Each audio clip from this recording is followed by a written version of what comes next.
Ma meilleure amie m'a fait croire qu'il fallait venir en pyjama et démaquillée à sa soirée, sauf qu'en discutant avec une copine à nous, j'ai appris qu'elle m'avait menti et qu'en réalité le thème était Festival de Cannes. Donc j'ai décidé de ne rien lui dire et clairement d'y aller en bombe. Vraiment j'ai sorti le grand jeu robe, talons, brushing, la totale. Mais sachant qu'elle m'avait menti pour le pyjama, dans le doute j'ai préféré quand même me préparer complètement avant d'y aller. J'avais qu'une envie là, c'était de me venger. J'avais tellement hâte de voir sa tête quand elle me découvrirait comme ça en ouvrant la porte. Et bah figurez-vous que j'ai bien fait. Elle m'avait bien menti. Il n'y avait ni coiffeur, ni maquilleur. Personne n'était en pyjama. J'avais osé espérer m'être trompée, mais pas du tout. Tout ce qu'elle m'avait dit était faux. Elle a ouvert la porte et elle m'a dit: «Ah, bah t'es déjà prête?» Je lui ai dit: «Eh oui.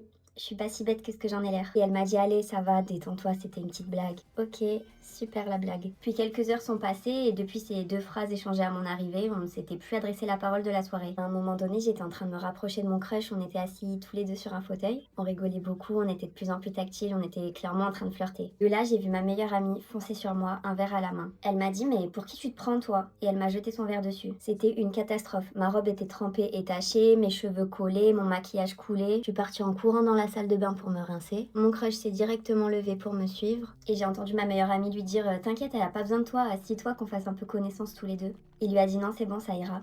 Et il m'a rejoint.